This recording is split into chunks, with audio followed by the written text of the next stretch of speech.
살고 싶다면 반드시 알아야 하는 심근경색 전조 증상 7가지. 여러분, 심근경색이라고 하면 가장 먼저 뭐가 떠오르시나요? 아마도 갑자기 가슴을 움켜쥐고 쓰러지는 모습, 혹은 왼쪽 가슴을 칼로 찌르는 듯한 극심한 통증을 생각하실 겁니다. 제가 자신있게 말씀드리지만 이런 통념은 사실과 다릅니다. 오늘 여러분이 알고 계신 심근경색에 대한 상식을 하나하나 깨드리겠습니다. 그리고 놀라운 사실 하나를 알려드릴게요. 실제 심근경색 환자 약 3,000명을 분석한 결과 무려 87%의 환자에서 처음 시작된 증상은 우리가 흔히 생각하는 가슴 통증이 아니었습니다. 그렇다면 무엇이었을까요? 바로 많은 분들이 대수롭지 않게 넘겨버리는 소화불량, 어깨의 결림, 그리고 극심한 피로감이 심장이 보내는 마지막 경고 신호였던 경우가 대부분이었습니다. 더 놀라운 진실은 따로 있습니다. 이 환자들이 처음 그 이상 신호를 느꼈을 때 제때 병원에 왔다면 99%는 간단한 시술만으로 완치될 수 있었다는 점입니다. 하지만 대부분 나이 탓이겠지 하고 넘긴 결과 평균 6주 후에 심정지 상태로 응급실에 실려오고 말았습니다. 지금부터 말씀드릴 7가지 전조 증상 중 2가지 이상이 자신에게 해당된다면 영상을 멈추고 바로 병원으로 가셔야 합니다. 농담이 아닙니다. 특히 7번째 증상은 의사들조차 10명 중 8명이 놓치는 징후인데 이것만 알아두셔도 생과 사를 가를 수 있습니다. 자, 그럼 지금부터 여러분이 당연하게 여기고 있었던 심근경색에 대한 통념들을 산산이 깨뜨리면서 꼭 알아두셔야 할 내용을 하나씩 짚어보겠습니다. 첫 번째 잘못된 통념, 가슴 통증이 가장 먼저 나타난다. 이건 완전히 틀렸습니다.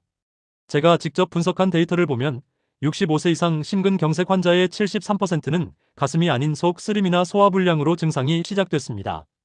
어떤 분들은 증상이 심해서 내과에 가서 위내시경을 2번이나 찍고 소화제를 먹었고 심지어 다른 문제인 줄 알고 담석 수술까지 받으신 경우도 있었어요. 그러다가 몇 달 후에야 비로소 심근경색이라는 진단을 받게 된 겁니다. 잠깐, 여기서 더욱 놀라운 사실이 있습니다. 2023년 한 대학병원 데이터를 보면 심근경색으로 응급실에 온 환자 중 47%는 속이 아파서 왔다고 말했습니다. 반면 가슴이 아파서 왔다고 한 분들은 고작 31%에 불과했습니다. 우리가 흔히 심근경색하면 떠올리는 전형적인 가슴 통증보다도 소화기관의 문제로 착각할 만한 증상으로 오는 경우가 훨씬 많다는 뜻입니다. 두 번째 잘못된 통념, 심근경색은 갑자기 찾아온다. 이것도 사실과 다릅니다. 실제 환자들의 경과를 살펴보면 보통 68주에 걸쳐 서서히 진행되는 경우가 많습니다. 처음에는 뭔가 이상한데 하는 증상이 일주일에 한 번 정도 나타나다가 점차 빈도가 늘어서 매일, 그리고 하루에도 여러 번 느껴지게 됩니다. 그런데 정말 무서운 건 대부분의 사람들이 이런 패턴을 무시해버린다는 거예요. 증상이 있다가도 어느 날은 괜찮으니까 이제 괜찮아졌나 보다 하고 안심해버립니다. 하지만 이런 주기적인 경고 신호를 무심코 지나치는 사이에 심장 혈관은 점점 막혀가고 있는 겁니다. 세 번째 잘못된 통념, 남성이 심근경색에 더 취약하다. 65세 이상 연령대에서는 오히려 여성이 더 위험합니다. 여성 환자들의 경우 전형적인 가슴 통증 대신 목덜미가 뻐근하다거나 어깨가 결린다거나 극심하게 피곤하다는 식으로 나타나는 경우가 많아서 본인도 주위도 심장 문제라고 알아차리기 어렵습니다. 그래서 더 놓치기 쉬운 거죠. 자, 여기서 한번 멈춰서 강조드립니다. 이 영상을 보고 계신 분들 중 누군가는 지금 몸에서 보내는 신호를 느끼고 있을지도 모릅니다. 절대로 무시하지 마세요. 지금부터는 여러분이 생각하는 상식과 정반대의 이야기를 해보겠습니다. 제가 지난주에 진료했던 67세 남성 환자분의 사례입니다. 이분은 3개월 전부터 이상한 증상들을 겪고 있었어요. 밥만 먹으면 속이 더부룩하고 왼쪽 어깨가 결리고 평소보다 쉽게 피로해지는 느낌이 들었다고 합니다. 그런데 그분의 머릿속엔 이런 생각이 있었던 거예요. 내 나이가 67인데 이 정도 증상은 당연한 거 아닌가? 나이 들면 소화도 잘 안 되고 어깨도 아프고 체력 떨어지는 건 당연하잖아. 그래서 소화제를 사 먹고 어깨 아프다고 파스 붙이고 피곤하니까 비타민도 챙겨 드셨습니다. 그러면서 잠깐 증상이 나아지는 것 같기도 했죠. 그런데 여러분, 이게 함정이었습니다. 증상이 가라앉는 듯해서 방심하고 지내던 어느 날 새벽 갑자기 식은땀이 비오듯 흐르면서 숨을 쉴 수가 없을 정도로 가슴이 답답해진 거예요. 119를 타고 응급실에 와서 심전도를 찍어보니 급성 심근경색, 그것도 심장 관상동맥 3개 중 2개가 완전히 막혀 있었습니다. 응급으로 스텐트 시술을 해서 목숨은 건졌지만 이미 심장 근육의 40%가 괴사되고 난 뒤였습니다. 만약 이분이 3개월 전 처음 속이 더부룩했던 그때 뭔가 심상치 않다 싶어서 병원에 오셨더라면 어땠을까요? 아마 간단한 스텐트 시술로 큰 후유증 없이 하루 만에 퇴원하실 수 있었을 겁니다. 자, 그런데 더 끔찍한 통계가 있습니다. 이렇게 처음 신호를 무시했다가 뒤늦게 응급실에 실려오는 환자분들이 우리 병원에만 하루 평균 12명입니다. 전국적으로 계산하면 하루에 140명이 넘는 환자들이 비슷한 일을 겪고 있다는 뜻입니다. 이 숫자가 의미하는 바가 뭘까요? 바로 지금 이 순간에도 어딘가에서 누군가의 부모님이나 배우자가 별거 아니겠지 하면서 몸이 보내는 마지막 경고를 무시하고 있다는 뜻입니다. 더 충격적인 사실은 대다수 사람들, 심지어 많은 의료진조차 이런 패턴을 잘 모른다는 겁니다. 하지만 여기서 희망적인 반전이 있습니다. 사실 우리의 심장은 여러분이 생각하는 것보다 훨씬 친절한 장기예요. 갑자기 예고 없이 멈춰버리는 게 아니라 최소 2주에서 최대 3개월까지 꾸준히 신호를 보내줍니다. 야, 나 좀 이상해. 도와줘. 하고 도움을 요청하는 거예요. 문제는 우리가 그 신호를 알아채지 못하거나 대수롭지 않게 여기고 넘긴다는 거죠. 자, 그럼 지금부터 절대로 놓쳐서는 안 될 심근경색 전조 증상 7가지를 말씀드리겠습니다. 이 증상들을 들으시면서 나도 이런 게 있는데? 싶은 생각이 조금이라도 드신다면 절대로 나이 탓이겠지 하고 넘기지 마세요. 내일이라도 시간을 내서 병원에 가보셔야 합니다. 여러분의 생명이 달린 문제니까요. 과장이 아니라 정말입니다. 그리고 이 영상을 보고 계신 분들의 부모님이나 배우자, 형제자매 중에 65세 이상이 계시다면 꼭 이 정보를 공유해주세요. 지금부터의 30분이 사랑하는 분의 앞으로 30년을 구할 수도 있습니다. 참고로 제가 말씀드릴 7가지 증상은 중요도 순서대로 정리했습니다. 특히 3번째, 5번째, 7번째 증상이 가장 위험한데 마지막 7번째 증상은 의사들도 종종 놓치는 신호입니다. 이것 하나만 알아두셔도 나중에 응급실에서 왜 진작 안 오셨어요? 라는 말을 듣는 일을 막을 수 있습니다. 자, 그럼 지금부터 하나씩 정확히 알아보겠습니다. 절대로 딴 생각하지 마시고 집중해서 들어주세요. 앞으로의 30분이 여러분의 인생을 바꿀지도 모릅니다. 첫 번째 증상 속이 더부룩하고 메스꺼운 소화불량입니다. 밥을 먹고 나서 오늘 내가 뭘 잘못 먹었나? 하고 속이 더부룩하거나 메스꺼린 적 누구나 한 번쯤 있으실 겁니다. 그런데 이런 소화불량 증상이 2주 이상 계속된다면 단순한 체한 게 아닐 수 있습니다. 심장과 위장은 같은 미주신경으로 연결되어 있습니다. 그래서 심장에 문제가 생기면 위장 쪽 증상이 먼저 나타나는 경우가 굉장히 많아요. 특히 심장 아래쪽 벽에 발생하는 하벽심근경색의 경우 이런 일이 흔합니다. 여기서 절대 놓치면 안 될 포인트가 있어요. 일반적인 소화불량과 심장에서 오는 소화불량을 어떻게 구분할까요? 심장 문제로 오는 소화불량은 소화제를 먹어도 근본적으로 호전되지 않는다는 점입니다. 그리고 특별히 기름진 음식이나 자극적인 음식을 먹지 않았는데도 계속 속이 불편하고 더부룩합니다. 또한 이런 명치 부근 더부룩함이나 메스꺼움이 가슴의 답답함과 함께 나타나는 경우가 많습니다. 제가 진료했던 72세 여성 환자분도 2달 동안 소화기내과를 전전하셨어요. 위내시경만 2번 하셨고 복부 CT와 초음파까지 다 해봤지만 별 이상 없다는 말만 들었습니다. 그런데 어느 날 밤 갑자기 가슴이 콕 하고 찌르는 듯한 통증이 느껴지면서 식은땀이 나길래 응급실에 왔더니 심근경색이었던 거예요. 여기서 중요한 패턴이 하나 더 있습니다. 심장 문제로 인한 소화불량은 특정 시간대에 증상이 심해지는 경향이 있다는 겁니다. 주로 식후 30분에서 2시간 사이, 그리고 늦은 밤이나 새벽 시간대에 더 심해집니다. 또 하나 굉장히 놓치기 쉬운 신호가 있습니다. 바로 잦은 트림이에요. 평소보다 트림을 자주 하고 속이 더부룩하게 느껴진다면 주의 깊게 살펴보셔야 합니다. 두 번째 증상 설명할 수 없는 극도의 피로감입니다. 요즘 몸이 예전 같지 않다는 말씀 많이들 하시죠? 나이가 들면 몸이 쉽게 피로해지는 건 자연스럽다고 생각하기 쉽습니다. 하지만 심장에서 비롯되는 피로감은 차원이 다릅니다. 가장 큰 특징은 아무것도 하지 않았는데 기진맥진하게 피곤하다는 거예요. 충분히 잠을 잤는데도 아침에 일어나기가 너무 힘들고 평소에 잘하던 집안일도 갑자기 버겁게 느껴집니다. 어느 74세 환자분의 사례를 말씀드려 볼게요. 이분은 평소에 시장도 혼자 잘 다니고 요리도 척척 해내시던 분입니다. 그런데 어느 순간부터 마트에서 장을 보고 돌아오는 것만으로도 숨이 차고 힘들어지셨대요.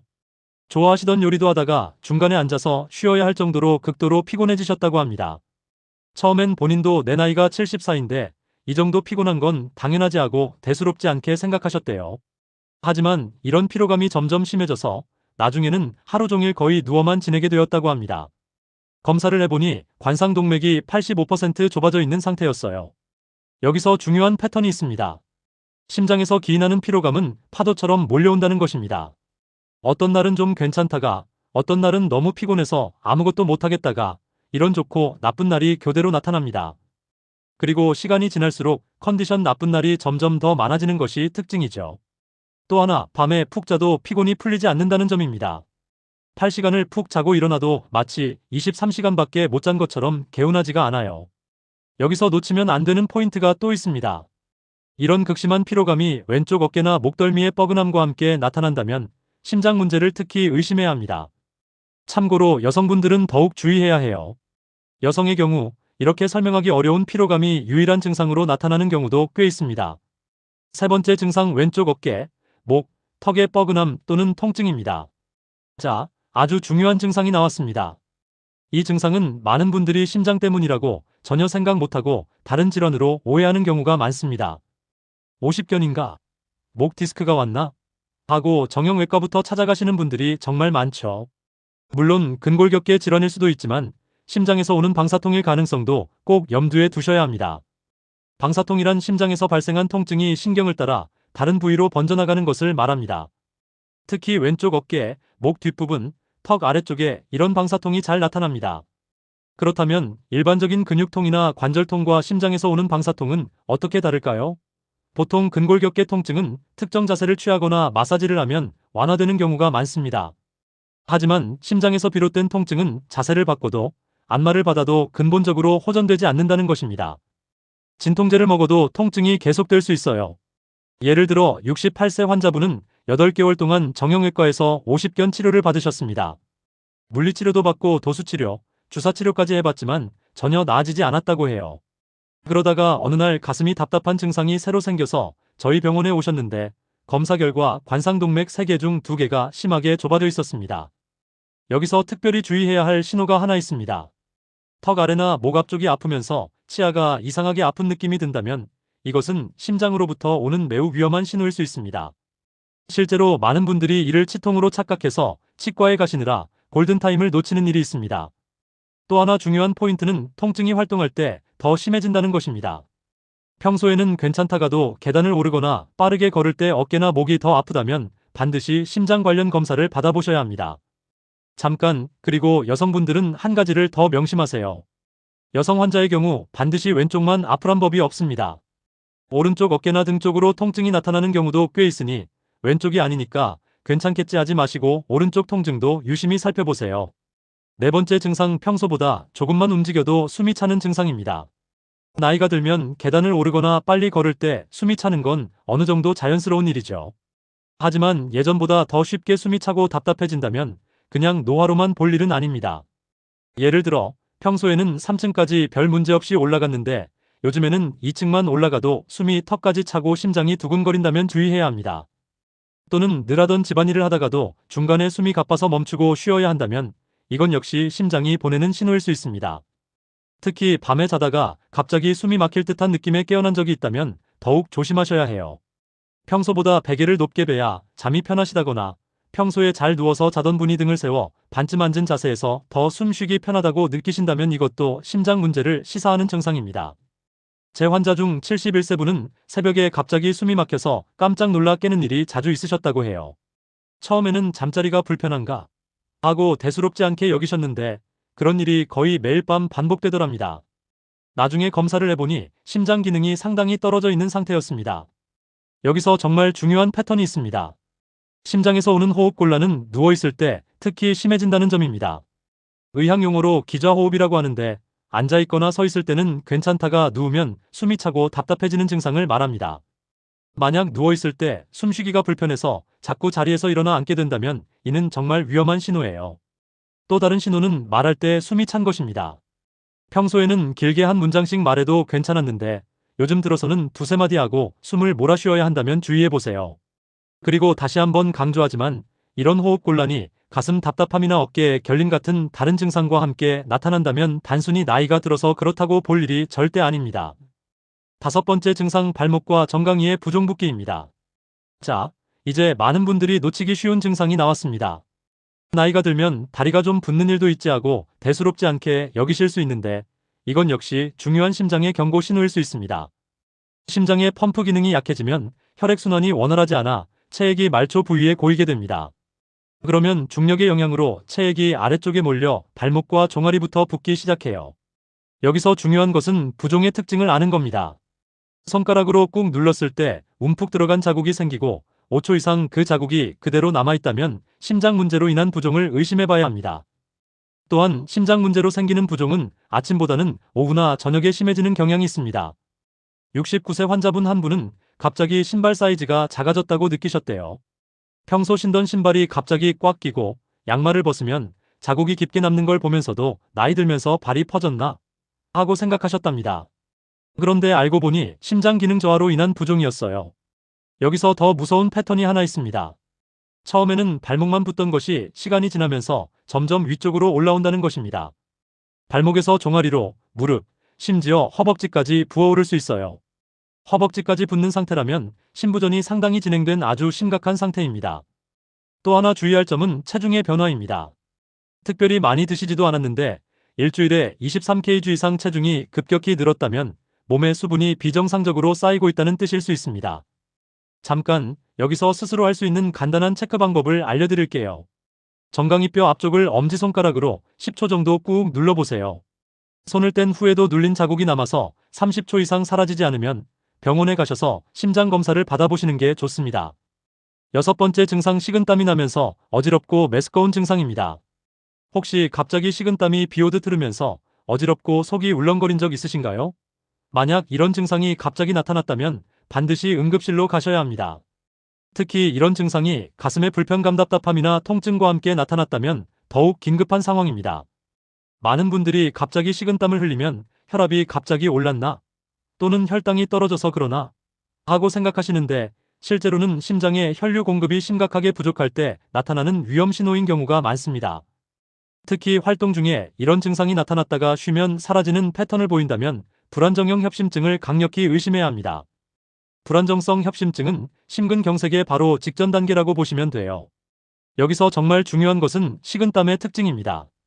덥지도 않고 운동을 한 것도 아닌데 갑자기 이마나 목 뒤로 땀이 줄줄 흐르고 그 땀이 차갑게 느껴진다면 이건 정말 위험한 신호입니다. 또한 이런 증상과 함께 가슴이 철렁 내려앉는 공포감이나 정말 큰일 나겠다는 불안감이 몰려오는 경우가 많습니다. 의학적으로 임박한 죽음의 공포감이라고 하는데 이는 몸이 보내는 마지막 경고라고 이해하시면 됩니다. 만약 이런 증상이 나타났다면 단 1분도 지체하면 안 된다는 뜻이에요. 7번째 증상 밤에 소변이 마려워 자주 깨는 증상야간뇨 증가입니다. 많은 분들이 나이가 들면 밤에 소변 보러 자주 일어나는 건 당연하지 하고 생각하세요. 그래서 대부분 그냥 넘겨버립니다. 하지만 이것도 심장 기능 저하의 중요한 신호일 수 있습니다. 낮에는 심장이 약해서 제대로 펌프질을 못해도 밤에 누워있으면 심장에 가해지는 부담이 줄어들게 됩니다. 그러면 그제서야 낮에 못 내보냈던 여분의 수분을 신장이 소변으로 만들어 내보내기 시작하는 거예요. 그래서 밤에 소변이 유난히 자주 마려울 수 있습니다. 특히 이전보다 야간에 깨는 횟수가 늘었다면 주의해 보셔야 합니다. 하룻밤 자는 사이에 3번 이상 소변 때문에 깬다면 심장 검사를 받아보시는 게 좋습니다. 여기에도 중요한 패턴이 있어요. 심장 문제로 생기는 야간뇨는 단순히 소변 횟수가 늘어나는 것만을 말하진 않아요. 밤 12시에서 새벽 4시 사이에 소변 보러 여러 번 깨게 되고 한 번 소변을 보면 나오는 양이 상당히 많은 편입니다. 또 특징적인 것은 낮 동안의 소변량은 오히려 줄어드는 경우가 많다는 거예요. 낮에는 소변을 자주 안 보는데 밤에는 유독 자주 본다면 한번 의심해 볼 필요가 있습니다. 자, 지금까지 절대 놓쳐선 안 될 7가지 심근경색 전조 증상을 알아봤습니다. 혹시 들으시면서 이거 나랑 비슷한데? 싶은 게 있으셨나요? 만약 2가지 이상 증상이 2주 이상 계속되고 있다면 영상을 다 보신 후에라도 반드시 병원에 가보시길 권합니다. 괜히 갔는데 별거 아니면 어떡하지? 하는 걱정은 하지 마세요. 정말 별것 아니면 그게 오히려 다행인 거잖아요. 하지만 만약에 정말 심각한 상황이 진행되고 있었다면 여러분이 오늘 이 영상을 끝까지 보신 게 여러분 자신의 생명을 구한 결정적인 계기가 될 수 있습니다. 이번에는 심근경색이 의심되는 응급 상황에서 어떻게 대처해야 하는지 알아두겠습니다. 혹시라도 이런 위급한 상황이 생긴다면 미리 알고 계신 대처법이 실제로 생명을 구할 수도 있습니다. 이런 증상이 보이면 주저 말고 119에 신고하십시오. 가슴 통증이 20분 이상 지속되고 식은땀이 나는 경우, 갑자기 숨을 쉴 수 없을 정도로 호흡곤란이 심해진 경우, 현기증이 나고 의식이 흐려지거나 극도의 불안감이 몰려오는 경우, 이 세 가지 상황 중 하나라도 나타나면 절대 참지 말고 즉시 119를 부르세요. 혹시 괜한 소란이면 어떡하나 하는 생각은 버리셔야 합니다. 심근경색 응급 상황에서는 1분 1초가 생명이거든요. 119에 신고를 했으면 구급차가 오는 동안 이렇게 하세요. 편한 자세로 앉거나 몸을 기댑니다. 절대로 평평히 눕지 마세요. 가능하면 상반신을 세운 자세가 좋습니다. 몸을 조이는 옷가지 넥타이나 허리띠 같은 을 풀어서 숨쉬기 쉽게 해주세요. 집에 아스피린이 있으면 즉시 300mg 하나를 씹어서 드세요. 단, 아스피린에 알레르기가 있으신 분은 절대 복용하시면 안 됩니다. 가장 중요한 것은 침착함을 유지하는 것입니다. 갑작스런 공포감에 패닉 상태에 빠지면 심장에 더 무리가 갈 수 있습니다. 그리고 마지막으로 절대 하면 안 되는 실수가 하나 있습니다. 집에서 좀 쉬었다가 괜찮아지면 그때 병원 가볼까? 하고 시간을 끄는 겁니다. 이것만은 절대 하지 마세요. 심근경색은 시간이 생명입니다. 망설이는 사이에 심장 근육이 돌이킬 수 없게 손상될 수 있어요. 자, 이제 가족분들이 주의 깊게 살펴야 할 신호들에 대해 말씀드리겠습니다. 만약 이 영상을 보시는 분의 부모님이나 배우자분이 65세 이상이라면 특히 유심히 들어주세요. 본인은 괜찮다고 느껴도 가족이 옆에서 볼 때, 뭔가 이상한데? 싶은 신호들이 있습니다. 첫째, 평소보다 말수가 줄어들고 자주 한숨을 쉬시는 경우입니다. 요즘 왜 이렇게 한숨을 쉬세요? 하고 여쭤보면 그냥 몸이 좀 찌뿌드드해 혹은 그냥 좀 이상해하고 애매하게 말씀하실 수 있어요. 이런 변화는 몸 어딘가 불편함을 느끼는데 명확히 집어 말하긴 어려울 때 나타납니다. 둘째, 평소 잘하시던 일들을 갑자기 하기 어려워하시는 경우입니다. 예를 들어 매일 하시던 산책을 오늘은 좀 피곤해서 못 가겠다 하신다거나 좋아하시던 드라마를 요즘은 도통 집중이 안 된다며 중간에 꺼버리시는 일이 잦아진다면 주의 깊게 살펴야 합니다. 셋째, 밤에 잠을 자주 깨시는 경우입니다. 어르신들은 주로 화장실에 자주 가느라 깬다고 하시지만 실제로는 본인도 모르게 숨이 답답해서 깨는 경우가 많습니다. 위에서 말씀드린 야간 호흡 곤란이나 야간요일 수 있는 거죠. 또 부모님이나 배우자분이 이런 말씀을 자주 하신다면 놓치지 마세요. 요새 소화가 잘 안 돼서 자꾸 체한다. 어깨가 왜 이렇게 결리는지 모르겠어. 계단 오르는 게 전보다 힘들어. 평소에 안 하시던 이런 말씀을 자꾸 하시면 반드시 심장 검사를 권유드리는 게 좋습니다. 특히 가슴이 답답하다, 가슴이 뻐근하고 무겁다 같은 표현을 하신다면 그냥 넘기시면 안 됩니다. 많은 분들이 가슴이 아픈데도 직접 아프다고 하지 않고 답답하다, 뻐근하다, 눌린 느낌이다 등으로 돌려 표현하시거든요. 그리고 외관상 보이는 신호들도 있습니다. 얼굴색이 유난히 창백해지거나 입술, 손끝이 새파랗게 변하는 경우가 있습니다. 이것은 심장이 제대로 산소 공급을 못할 때 나타날 수 있는 청색증 신호입니다. 또 발목이 붓거나 체중이 갑자기 증가하는 것도 중요합니다. 부모님이 요새 신발이 왜 이렇게 꽉 끼지? 혹은 반지가 잘 안 빠져 같은 말씀을 하시면 부종을 의심해야 합니다. 혹시 이 영상을 가족분이 보고 계시다면 사랑하는 가족의 건강을 위해 일주일에 한 번 이렇게 체크해보세요. 정강이 뼈 부분을 엄지손가락으로 10초간 꾹 눌렀다가 뗍니다. 눌린 자국이 오랫동안 남아있다면 부종 신호일 수 있으니 눈여겨보세요. 함께 계단 10개 정도를 올라가 보세요. 예전보다 숨을 더 차고 힘들어 하신다면 주의가 필요합니다. 스스로 말씀을 잘 안 하시니까 요즘 어디 불편하신 데는 없으세요? 하고 직접 여쭤보세요. 많은 어르신들이 대수롭지 않게 괜찮다 하시지만 이렇게 구체적으로 물어보면 그제야 여기저기 불편한 곳을 이야기하시는 경우가 있습니다. 여기서 가장 중요한 것은 가족분들의 말씀을 절대 흘려듣지 않는 것입니다. 부모님이 별거 아니다 하셔도 그래도 한번 검사는 받아보시는 게 좋겠어요 하고 꼭 권해주세요. 특히 어머님들, 할머님들은 자식들 걱정할까봐 아픈 걸 숨기시는 경우가 많습니다. 그러니 평소보다 더 자주 안부를 묻고 사소한 변화도 관심을 가져주세요. 자, 여러분. 지금까지 심근경색의 7가지 전조 증상, 그리고 응급대처법, 가족이 알아둬야 할 주의 신호까지 모두 말씀드렸습니다. 내용이 꽤 많았는데요. 마지막으로 중요한 내용만 정리하고 마치겠습니다. 정리하면 다음과 같습니다. 2주 이상 지속되는 소화불량, 설명하기 어려운 극심한 피로감, 왼쪽 어깨와 목에 뻐근한 통증 특히 턱까지 퍼지거나 치통처럼 느껴지는 경우, 평소보다 숨이 쉽게 차는 증상 특히 누우면 심해지는 경우, 발목과 종아리의 붓기 오후에 심하고 누르면 잘 안 없어지는 부종, 식은땀을 동반한 어지럼증 차가운 식은땀과 불안감, 야간에 소변 보느라 자주 잠에서 깨는 증상. 이 7가지 중 2가지 이상이 해당되고 그것이 2주 이상 반복되고 있다면 하루라도 빨리 심장내과에 가서 검사를 받아보셔야 합니다. 괜히 갔다가 아무것도 아니면 어쩌지 망설이지 마세요. 아무것도 아니면 그걸로 다행이고 기쁜 일입니다. 하지만 만약 심각한 문제의 전조였다면 여러분이 오늘 이 영상을 보신 덕분에 자신의 목숨을 구하게 되는 거예요. 그리고 병원에 가시기 전에 미리 준비하면 좋은 것들이 있습니다.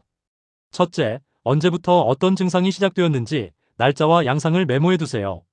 둘째, 현재 복용 중인 약물 목록이 있다면 챙겨가세요. 셋째, 가족력을 정리해 두세요. 부모님이나 형제자매 중 심장병을 앓으신 분이 있는지도 기억해 두시고요. 진료 시 의사 선생님께 증상을 말씀드릴 때는 구체적으로 얘기하는 것이 좋습니다. 예를 들어 심근경색 전조 증상이 의심돼서 왔습니다. 심전도 검사와 심장효소 검사를 받고 싶어요. 이렇게 말씀하시면 의료진도 좀 더 정확한 검사를 해줄 수 있을 거예요. 오늘 내용 들으시면서 혹시 해당되는 증상이 있으셨나요? 있다면 혼자 고민하지 마시고 댓글로 상담 요청이라고 남겨주세요. 제가 확인하고 개별적으로 더 자세한 조언을 드리겠습니다. 그리고 영상 보셨다면 체크 완료라고 댓글에 남겨주세요. 스스로 이상 유무를 한번 점검해 보신 거니까요. 아울러 꼭 가족들과 이 영상을 공유해주세요. 특히 부모님께 보여드리길 권합니다. 여러분의 소중한 30분 투자가 사랑하는 가족의 앞으로 30년을 지켜드릴 수 있습니다. 마지막으로 한 가지 꼭 기억하세요. 나이가 들면 여기저기 아프기 마련이라고들 하지만 몸이 보내는 이상 신호를 당연하게 넘겨서는 안 된다는 것입니다. 혹시 괜찮지 않은 건 아닐까?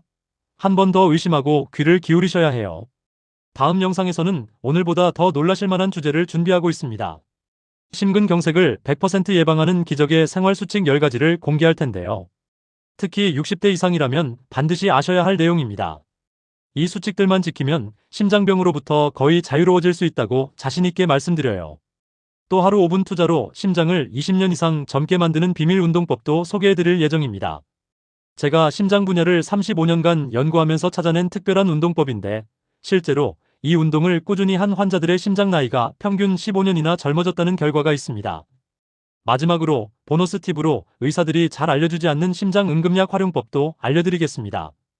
응급 상황에서 생명을 구할 수 있는 아주 중요한 정보니까 기대해주세요. 오늘 영상 유익하셨다면 구독과 알림 설정 잊지 마시고요. 저는 여러분의 건강하고 행복한 노후를 항상 응원합니다. 감사합니다.